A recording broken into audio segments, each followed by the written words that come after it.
तो admission of partner में हम टी एस ग्रवाल बुक से जो है उसके इलस्ट्रेशन डिस्कस करेंगे सारे।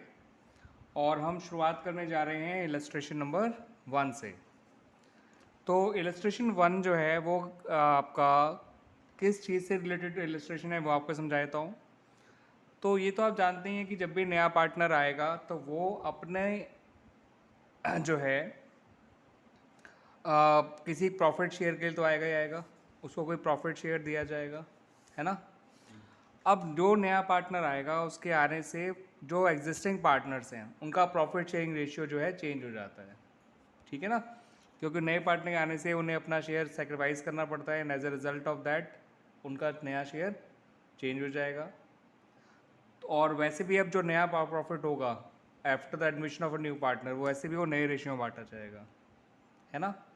तो इसलिए नया रेशियो निकालना ज़रूरी है ये जानने के लिए कि फ्यूचर में पार्टनर्स किस प्रॉफिट शेयरिंग रेशियो में अपना फ्यूचर प्रॉफिट शेयर करेंगे। और साथ के साथ यहाँ पे सेक्रीफाइसिंग रेशियो भी जानना ज़रूरी होता है, क्योंकि नया पार्टनर जो होता है वो अपना शेयर पुराने पार्टनर से ही एक्वायर कर रहा होता है। तो किस रेशियो में उसने अपना शेयर एक्वायर किया है फ्रॉम द ओल्ड पार्टनर्स ये भी हमें जानना होता है।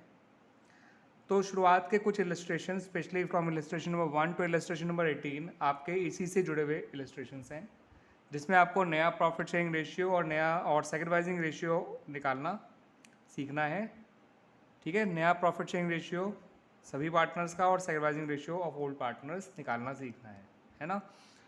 तो इसी का जो इलस्ट्रेशन 1 है वो इसके तहत सबसे पहला इलस्ट्रेशन भी है और ये सबसे पहले टाइप को भी रिप्रेजेंट करता है।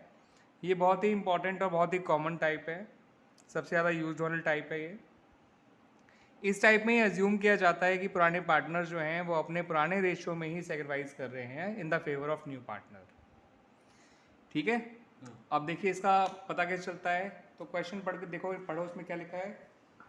Om and Shiva partner sharing profit in the ratio of 5:3. Hari is admitted for 1/4 share in the profit. तो ओम और शिव दो पार्टनर्स हैं जिनका अपना प्रॉफिट शेयरिंग रेशियो 5:3 है। उन्होंने हरि को पार्टनर बनाया कितने हिस्से के लिए? 1/4. 1/4 शेयर के लिए। और आपसे कहा गया नया रेशियो निकालिए। अब देखिए इस क्वेश्चन में कहीं भी नहीं लिखा कि पुराने पार्टनर्स नए रेशियो नए पार्टनर के लिए किस रेशियो में सेक्रीफाइस कर रहे हैं या नया पार्टनर उनसे अपना शेयर कैसे एक्वायर कर रहा है। तो ऐसे में यही एज्यूम किया जाता है कि पुराने पार्टनर्स नए पार्टनर के लिए अपने पुराने रेशियो में ही सेक्रीफाइस कर रहे हैं, है ना। तो इसको करने के दो तरीके हैं, एक मैं अपना तरीका दूंगा और एक किताब वाला तरीका भी सिखाऊंगा। तो पहले मैं अपना तरीका बताता हूँ फिर किताब वाला तरीके पे आता हूँ। तो जैसे मैंने खुद कहा कि ऐसे में एज्यूम करा जाता है कि पुराने पार्टनर अपने पुराने रेशियो में ही नए पार्टनर के लिए सेक्रीफाइस कर रहे हैं। तो इसका मतलब जो नया पार्टनर हरी है उसका शेयर 1/4 है। तो 1/4 शेयर ए ओम और शिव जो हैं वो अपने 5:3 के रेशियो में ही सेक्रीफाइस करेंगे। इसका मतलब ओम कितना देगा हरी को? हरी के शेयर का 5/8 यानी 1/4 का 5/8 कितना देगा ओम? इसका मतलब 5/32। ये ओम का सेक्रीफाइस हो गया। शिव जो है वो कितना देगा हरी को? हरी के शेयर का 3/8, ठीक है ना। तो हमने यही मान लिया ना कि वो उसके शेयर को अपने पुराने रेशियो में ही सेक्रीफाइस कर रहे हैं। तो उनका पुराना रेशियो 5:3 था। तो इसका मतलब हरी के शेयर का 5/8 ओम देगा, हरी के शेयर का 3/8 जो है वो हरी देगा, सॉरी शिव देगा, है ना। तो इनका सेक्रीफाइस आ गया इस तरह से 5/32 और 3/32। इससे आप चाहो तो इनका सेक्रीफाइसिंग रेशियो भी निकाल सकते हो, 5:3 ही आ गया, ठीक है ना। अब इनका नया शेयर निकालना है ओम और शिव का। हरी का तो नया शेयर पता ही है 1/4 है। तो ओम का नया शेयर निकालना हो तो नया शेयर निकालने का एक फॉर्मूला होता है old share minus sacrifice. Old share में से अगर आप सेक्रीफाइस माइनस कर दोगे तो आपका नया शेयर आ ही जाएगा। तो ओम का अगर नया शेयर निकालना है तो ओम का पुराना शेयर था 5/8 और उसने सेक्रीफाइस किया 5/32, है ना। एक बात और ध्यान रखना, जब भी नया शेयर निकालना हो तो ओल्ड शेयर में से सेक्रीफाइस को माइनस करते हैं, सेक्रीफाइसिंग रेशियो को नहीं, ठीक है। तो 5/8 माइनस कितना हो जाएगा ये 5/32, ये निकल के आएगा 15/32। ये आएगा ओम का नया शेयर, ठीक है ना। ऐसे ही बताओ शिव का नया शेयर क्या आएगा? उसके पुराने शेयर में से उसका सेक्रीफाइस माइनस कर दो, 3/8 में से 3/32 माइनस कर दो, तो ये आ जाएगा 9/32। क्लियर ना। हरी का नया शेयर तो हमें पता ही है 1/4 है, बट उसे हम और क्या ले सकते हैं 8/32। क्यों लिखना पड़ेगा ऐसा? बिकॉज उनके नए जो शेयर है उनका डिनोमिनेटर 32 है, तो इसका डिनोमिनेटर भी 32 करने के लिए हमने ऐसा लिखा। तो नया रेशियो आ गया 15:9:8, 15:9:8। ये तरीका तो मेरा वाला हो गया, जहाँ मैंने ये मान लिया कि पार्टनर क्योंकि पुराने रेशियो में ही सेक्रीफाइस कर रहे हैं, तो हरी के शेयर को उनके पुराने रेशियो में बांट दिया, उससे उनका सेक्रीफाइस मिल गया, ओल्ड शेयर में सेक्रीफाइस माइनस कर दिया, और फिर सबका नया शेयर कंपेयर करके नया रेशियो निकाल लिया। अब दूसरा तरीका क्या है इसे करने का, वो समझ लो। दूसरा तरीका ये है इनको करने का कि आप फर्म के टोटल शेयर को मान लीजिए 1 में से हरी के शेयर को हटा दो, रिमेनिंग शेयर आ जाएगा, वो आएगा 3/4। 1 में से 1/4 हटा दिया, कितना बचा? 3/4। अब इस रिमेनिंग शेयर को ओम और शिव में बांट दो। तो अगर मुझे ओम का नया शेयर चाहिए तो 3/4 का 5/8 कर दो, 15/32, ये ओम का नया शेयर आ गया। शिव का नया शेयर चाहिए तो 3/4 का 3/8 निकाल लो, 9/32 आ जाएगा। और हरी का तो नया शेयर पहले से ही पता है 1/4, बस डिनोमिनेटर इक्वल कर लो, 8/32 आ जाएगा। ये आ गया नया ratio 15:9:8। This is the new ratio of Om, Shiv and Har. तो दोनों तरीके ठीक है, ये तरीका तुम्हें ज़्यादा इजी लग रहा हो फिलहाल, कोई दिक्कत नहीं है, दोनों तरीके मैंने बता दिया अपनी तरफ से। उसका फ़ायदा ये भी होता है कि आप साथ साथ सेक्रीफाइस भी बता पाएंगे। यहाँ पे आपको सेक्रीफाइस निकालने के लिए ओल्ड शेयर में से न्यू शेयर माइनस करना पड़ेगा, बट वो कोई बड़ी बात नहीं है। तो चलो इसी को फॉलो कर लेते हैं। ऐसी टाइप के लिए टोटल शेयर 1 माना, 1 में से हरी का शेयर हटा दिया, रिमेनिंग शेयर आ गया, रिमेनिंग शेयर को ओम और शिव के पुराने रेशियो में बांट दिया, उससे उनका पुराना नया शेयर आ गया, और सबके नए शेयर को कंपेयर करके नया रेशियो निकाल दिया। This was illustration number 1। अब आप देखो बिल्कुल इलस्ट्रेशन 2 इसके जैसा ही है। इलस्ट्रेशन 2 जो है वो बिल्कुल इसके जैसा ही है। तो जो आपका इलस्ट्रेशन नंबर 2 है वो भी बिल्कुल इलस्ट्रेशन 1 जैसा ही है। इसमें कहा गया कि XYZ जो है वो पार्टनर हैं 3:1 के रेशियो में, W को पार्टनर बनाया 10% शेयर के लिए। तो 10% को फ्रैक्शन में बच्चों जो वो है हम 1/10 ही कहते हैं, ध्यान रखिएगा। तो XYZ का पुराना रेशियो 3:1 है, Z को पार्टनर बनाया 10% शेयर के लिए, नॉट Z, W को, है ना, और 10% को 1/10 शेयर ही कहते हैं। तो W का शेयर 1/10 है। फिर से क्वेश्चन में नहीं कहा गया कुछ और, सिर्फ इतनी इन्फॉर्मेशन है। तो ऐसे में फिर से टोटल शेयर को 1 मान लीजिए। टोटल शेयर 1 है, 1 में से जो है रिमेनिंग शेयर निकालने के लिए 1 में से W के शेयर को माइनस कर दीजिए, 9/10 आ गया। अब इस रिमेनिंग शेयर को जो है XYZ के नए पुराने रेशियो में बांट दीजिए, उससे उनका नया शेयर आ जाएगा। तो X का नया शेयर निकालना है तो 9/10 का 3/6 कर लेंगे, जो कि आता है 27/60। Y का नया शेयर निकालना है तो 9/10 का 2/6 कर लीजिए, वो आएगा 18/60। Z का नया शेयर निकालना है तो 9/10 का 1/6 कर लीजिए, वो आएगा 9/60। W का नया शेयर जो 1/10 है उसे हम लिख सकते हैं 6/60। तो नया रेशियो आ गया 27, 18, 9 और 6, जिसे हम और छोटा करके लिख सकते हैं 9, 6, 3, 2। देख लो यही आंसर होगा। तो 1 और 2 तो सेम थे। अब आ जाइए इलस्ट्रेशन नंबर 3 पे। ये था इलस्ट्रेशन 2 जो 1 जैसा ही था। अब आ जाओ इलस्ट्रेशन नंबर 3 पे। तो illustration number 3, Geeta and Sunita are partners. They admitted Anita for 1/4 share. In future, profit sharing ratio between Geeta and Sunita would be 2:1. ये इलस्ट्रेशन 1 और 2 जैसा ही है बट थोड़ा डिफरेंट है। वो कैसे है, यहाँ पर आपको नया रेशियो दे तो रखा है, लेकिन ये सभी पार्टनर का नहीं दे रखा। किसका दे रखा है? केवल रिमेनिंग पार्टनर, ओल्ड पार्टनर्स का। वरना अगर सभी का नया रेशियो दे रखा होता तो नया रेशियो मांगते नहीं आपसे। एक इसमें ध्यान रखिएगा कि गीता और सुनीता का जो पुराना रेशियो नहीं दे रखा तो उसे इक्वल ले लीजिएगा। बाय चांस अगर आपको सेक्रीफाइस भी निकालना है तो उसके लिए न्यू शेयर और ओल्ड शेयर दोनों पता होने चाहिए। तो 1 में से आप रिमेनिंग शेयर निकाल ही लोगे 1/4 माइनस करके, अनीता का शेयर 3/4 आ ही जाएगा। टोटल शेयर यहाँ भी 1 मानना है। रिमेनिंग शेयर निकालने के लिए 1 में से आपको अनीता का शेयर माइनस भी करना है, रिमेनिंग शेयर 3/4 आ ही जाएगा। मगर इस बार रिमेनिंग शेयर को पुराने पार्टनर के पुराने रेशियो में ना बांट के पुराने पार्टनर के जो आपस का नया रेशियो दे रखा है उससे मल्टीप्लाई करना है। तो अगर मुझे गीता का नया शेयर चाहिए तो मुझे 3/4 को उसके 2/3 से मल्टीप्लाई करना पड़ेगा, जो कि निकल कर आ जाएगा 2/4, है ना, या 6/12 भी कह सकते हो या 1/2 भी कह सकते हो, है ना। और अगर सुनीता का नया शेयर चाहिए तो 3/4 का मैं 1/3 निकाल लूँगा। मैं इसको उनके नए रेशियो में बांट रहा हूँ, आपस का जो उनका नया रेशियो है गीता और सुनीता का। गीता और सुनीता का आपस का नया रेशियो 2:1 है, तो 3/4 को उनके नए रेशियो में बांट दिया तो उसका नया रेशियो आ गया 1/4 नया शेयर। ठीक है, तो गीता का नया शेयर है आपका 2/4, सुनीता का नया शेयर है 1/4 और अनीता का नया शेयर तो है ही 1/4, तो नया रेशियो आ गया 2:1:1। इस तरह से हमारा इलस्ट्रेशन नंबर 3 भी कंप्लीट हो गया कंप्लीट। अब बात करते हैं इलस्ट्रेशन नंबर 4 की। तो इलस्ट्रेशन नंबर 4 क्या है? Aarti and Bharti are partner sharing profit in the ratio 5:4. They admitted Sarthi for 1/10 share ठीक है, of profit which he हाँ acquires equally for both. देखो इलस्ट्रेशन 1 to 3 में तो नया पार्टनर बिल्कुल साइलेंट था और पुराने पार्टनर भी ये नहीं बता रहे थे कि वो नए पार्टनर को क्या देना चाहते हैं। लेकिन इलस्ट्रेशन नंबर 4 अलग इसलिए हो गया क्योंकि इस बार नया पार्टनर बता रहा है कि उसे अपना शेयर पुराने पार्टनर से कैसे चाहिए। ठीक है, नया पार्टनर आया 1/4 शेयर 1/10 शेयर के लिए, तो उसने कहा कि मुझे अपना शेयर तुम दोनों से इक्वली चाहिए, तुम दोनों पुराने पार्टनर से। ठीक है ना, यानी एक तरह से आपको सैक्रिफाइसिंग रेशियो दे दिया है कि नया पार्टनर किस रेशियो में अपना शेयर एक्वायर करेगा फ्रॉम द ओल्ड पार्टनर, वो दे रखा है, उसी को सैक्रिफाइसिंग रेशियो कहते हैं। तो अगर आपको यहाँ पर सैक्रिफाइस निकालना है आरती और भारती का, कि आरती और भारती ने दोनों ने ही कितना दिया सारथी को, तो दोनों ने सारथी के शेयर का ही हाफ हाफ दिया होगा, क्योंकि साफ कहा है सारथी ने कि मुझे अपना शेयर तुम दोनों से इक्वली चाहिए। तो आरती और भारती दोनों ने ही सारथी को कितना दिया होगा? सारथी के शेयर का हाफ।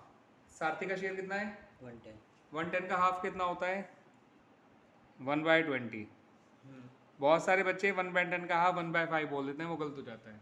फ्रैक्शन में जब भी हाफ करना हो तो डिनोमिनेटर को डबल करते हैं। तो 1/10 का हाफ हो गया 1/20। यानी आरती ने कितना दिया होगा? 1/20। भारती ने कितना दिया होगा? 1/20। तो आरती का नया शेयर कितना होगा? पहले कितना था आरती का नया पुराना शेयर? 5/9। उसमें से उसके सैक्रिफाइस को माइनस कर दो तो ये आ जाएगा 91/180। ये आ गया आरती का नया शेयर। भारती के नए शेयर पे जाना हो, उसका पुराना शेयर था 4/9, उसने 1/20 दे दिया तो ये आ जाएगा 71/180 भारती का नया शेयर। अब आ जाते हैं सारथी के नए शेयर पे। तो सारथी का नया शेयर जो है वो आपको पता ही है 1/10 है, बस उसके डिनोमिनेटर को इक्वल कर लीजिए ताकि 180 बन जाए। तो 1/10 को डिनोमिनेटर 180 चाहिए तो 18 से इंटू करना पड़ेगा ऊपर नीचे, तो ये बन जाएगा 18/180। तो 91:71:18 ये आ गया हमारा नया रेशियो तीनों का। क्लियर? इस तरह से नया रेशियो निकाल लिया। क्लियर ना? तो इसमें फ़र्क क्या था कि नया पार्टनर बता रहा था कि वो अपने शेयर को कैसे एक्वायर करेगा फ्रॉम द ओल्ड पार्टनर्स। जैसे सारथी ने कहा कि मेरा शेयर 1/10 है, मैं तुम दोनों से इक्वली एक्वायर करूंगा, तो 1/10 का आधा हो गया 1/20 1/20। आरती भारती दोनों 1/20 दे रही है, दोनों का सैक्रिफाइस मिल गया, दोनों के सैक्रिफाइस को उनके ओल्ड शेयर से माइनस कर दो, उनका नया शेयर आ जाएगा। आरती का नया शेयर निकालना है तो 5/9 में से 1/20 माइनस कर दो, भारती का नया शेयर निकालना है तो 4/9 में से 1/20 माइनस कर दो, तो 91/180 और 71/180 आ गए। और सारथी का शेयर जो 1/10 था उसे हम 18/180 लिख सकते हैं just to make his denominator equal. तो इस तरह से नया रेशियो आ गया 91 71 18। और रही बात सैक्रिफाइसिंग रेशियो की, वो तो मैं खुद ही दे रखा था 1:1। जिस रेशियो में एक्वायर कर रहा है वही सैक्रिफाइसिंग रेशियो भी हो गया, है ना। अब आ जाओ इलस्ट्रेशन नंबर 5 पे। 4 जैसा ही है बट थोड़ा सा अलग है। Naresh and Namita partner sharing profit in the ratio 2:1. They admitted Namesh into partnership for 25% of profit. ठीक है, Namesh acquired the share from old partners in the ratio of 3:2. ठीक है, मैंने नरेश और नमित को N1 N2 कह दिया। N1 और N2 का जो पुराना रेशियो है वो 2:1 है। N3 आया 25% शेयर के लिए, जिसे हम 1/4 शेयर भी कह सकते हैं। और फिर से इसने बताया कि वो अपना शेयर इन लोगों से किस रेशियो में एक्वायर करेगा, 3:2 में। यानी कि इस बार भी N3 डिसाइड कर रहा है कि वो अपना शेयर इन लोगों से कैसे एक्वायर करेगा। ठीक है ना, इसका मतलब N1 N3 को कितना देगा? N3 के ही शेयर का, यानी 1/4 का 3/5, है ना? क्योंकि इसने कहा कि मुझे अपना शेयर तुम लोगों से चाहिए, इस रेशो में दे दो मेरा शेयर। तो इसके शेयर का 3/5 तो देगा N1 यानी 3/20, और N2 जो देगा N3 को वो उसी के शेयर का 2/5 दे देगा, 2/5, 2/20। अब N1 ने दिया 3/20, N2 ने दिया 2/20, है ना? तो जितना दिया वो माइनस करो तो नया शेयर आ जाएगा। N1 का शेयर पहले था 2/3, हाँ है ना? उसमें से इसने 3/20 दे दिया, तो एन का रिमेनिंग कितना होगा N1 का? 20 और 30 का एलसीएम 60 होता है, ये आ जाएगा 31/60। N2 का नया शेयर निकालना है तो पुराना शेयर था 1/3, उसमें से 2/20 माइनस कर दो, ये आ जाएगा 14/60, है ना? और N3 का शेयर आपको पता ही है 1/4, उसको 60 बनाना है डिनोमिनेटर, तो क्या करेंगे? 15 से इंटू करेंगे तो ये बन जाएगा 15/60। तो नया रेशो क्या है इन तीनों का? 31:14:15, यही आएगा ना? ये इस तरह से नया रेशो आ गया। क्लियर हो गया? ठीक है। अब इलस्ट्रेशन 6 जो है वो थोड़ा सा अलग है। क्यों अलग है? पढ़ के देखो, समझ में आ जाएगा। Four of partner in the firm sharing profit loss in the ratio 3:2. A surrenders 1/5 share of his share, whereas B surrenders 2/5 of his share in favor of C, the new partner. और find the new ratio, है ना? आपसे कहा गया कि ए और B partner है in the ratio 3:2। उन्होंने एक नया पार्टनर बुलाया सी, और ए ने कहा मैं अपने शेयर का, ए और बी जिनका पुराना शेयर 3:2 था, उन्होंने सी को पार्टनर बनाया। सी ने कहा, ए ने कहा कि मैं सी को अपने शेयर का 1/5 दूंगा, है ना? यानी ए जो सी को दे रहा है वो अपने ही शेयर का 1/5 दे रहा है। यानी इस बार नया पार्टनर डिसाइड कर रहा है। कौन डिसाइड कर रहा है? पुराना पार्टनर, कि वो क्या देगा to the new partner.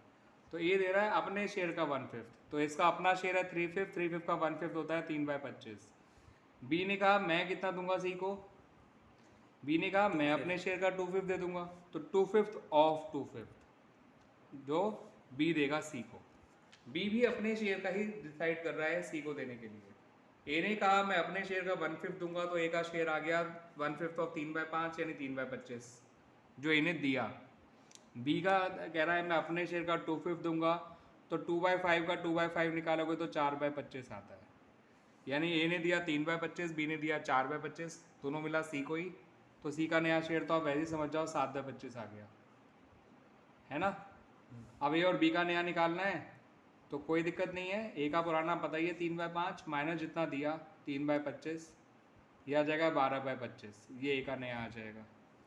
B का नया निकालना है तो बी का पुराना था 2/5, उसने दिया 4/25, तो ये सॉल्व करके आ जाएगा 6/25।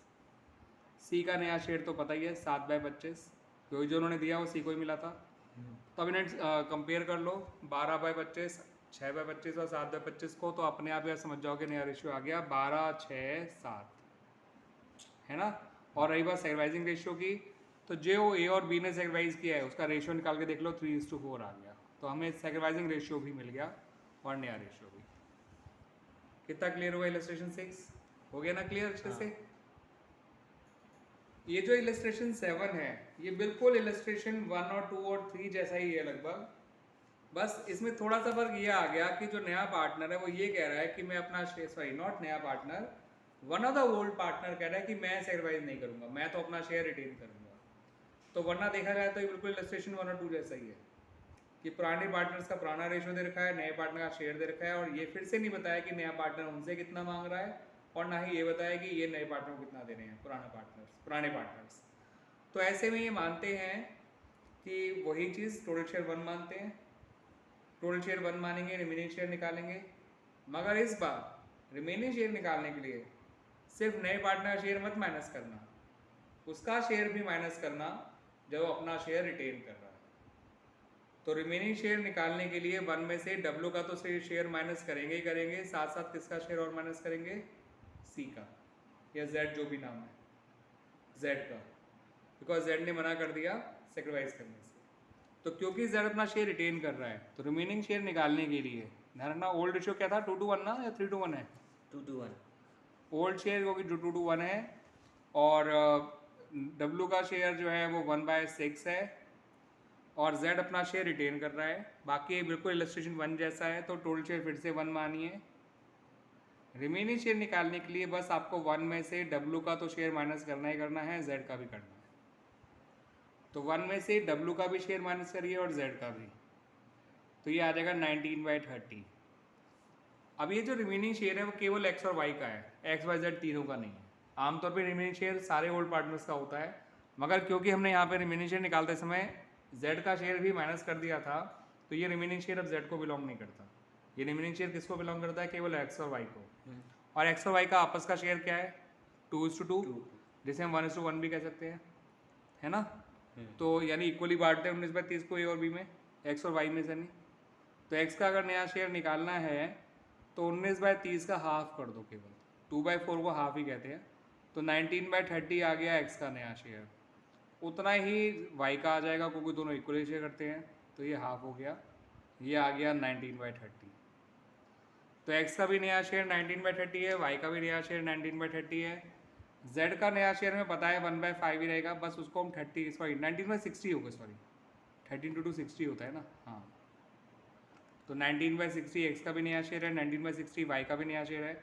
जेड का नया शेयर 1/5 है, जिसे हम लिख सकते हैं 12/60। डब्लू का नया शेयर हमें पता है 1/6, उसे हम लिख सकते हैं 10/60, है ना।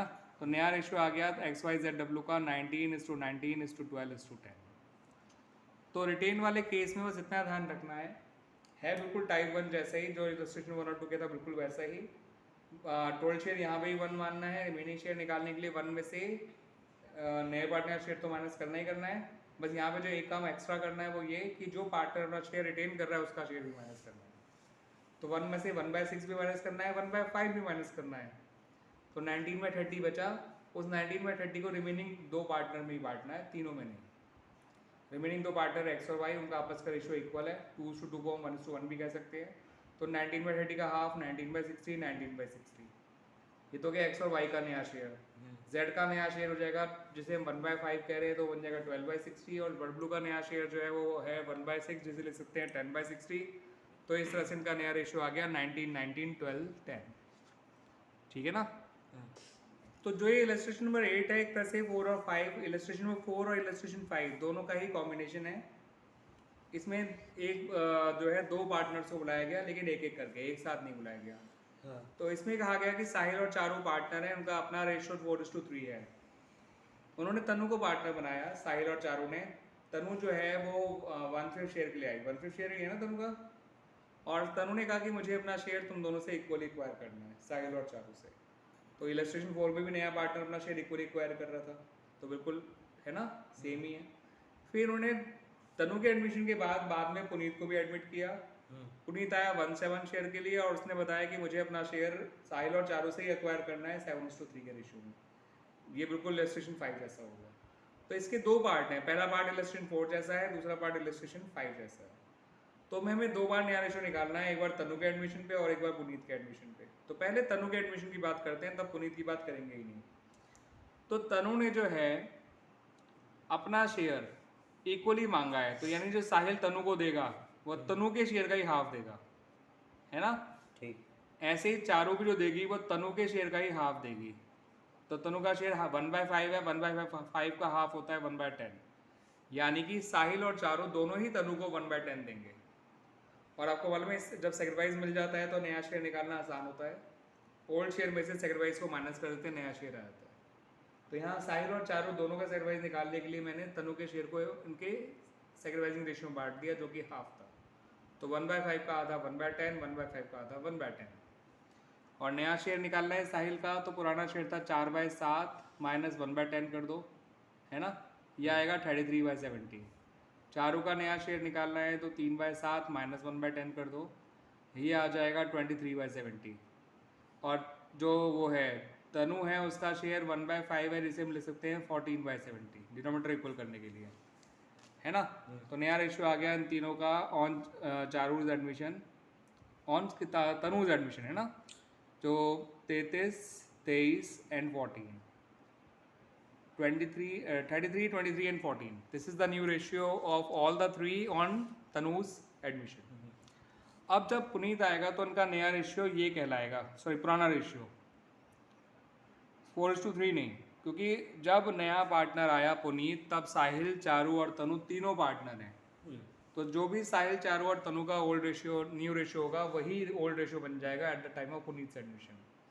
तो जिस तरह की कंडीशन तनु ने रखी थी, तनु ने रखी थी कि मुझे अपना शेयर तुम लोगों से ही चाहिए, ऐसी ही कंडीशन जो है पुनीत ने भी रख दी कि मुझे अपना शेयर साहिल और चारू से ही चाहिए, और किस रेशियो में चाहिए वो भी बता रखा है, ठीक है ना, 7:3। तो इसका मतलब जो साहिल देगा पुनीत को, वो पुनीत के शेयर का ही, जो कि 1/7 है, 7/10 देगा, यानी 7/70, है ना। और जो चारू देगी पुनीत को, वो भी पुनीत के शेयर का ही 3/10। तो पुनीत के शेयर से ही मल्टीप्लाई करेंगे क्योंकि डिसाइड पुनीत कर रहा है। तो ये आ जाएगा 3/70। तो चारू ने कितना दिया और साहिल ने कितना दिया हमें पता चल गया। अब इनका नया शेयर निकालना है, तो इनके ओल्ड शेयर में से, जैसे साहिल का ओल्ड शेयर कितना था, अब 33/70 है। पहले जरूर 4/7 था, लेकिन पुनीत के एडमिशन के टाइम पे उन लोगों का नया जो पुराना नया रेशो था तनु के एडमिशन के टाइम पे, वही पुनीत के एडमिशन के टाइम पे उनका ओल्ड रेशो बन गया। तो 33/70 में से माइनस करना है 7/70, जो कि आ जाएगा 26/70, है ना।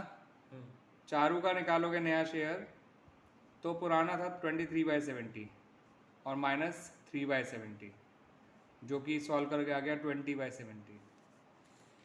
अब रही बात तनु की, तनु का तो नया शेयर 14/70 रहेगा, ना कुछ माइनस करना ना प्लस, और डिनोमिनेटर पहले इक्वल है उसका 70 के। पुनीत का शेयर जो 1/7 है उसे हम क्या ले सकते हैं 10/70। तो नया रेशियो आ गया 26, 20, 14 और 10, या फिर 13, 10, 7, 5। This is the new ratio. कितना क्लियर हो गया। तो हम लोगों ने इलस्ट्रेशन 1 to 8 कर ली एक बार में, ठीक है ना। इस वीडियो में इतना रखते हैं।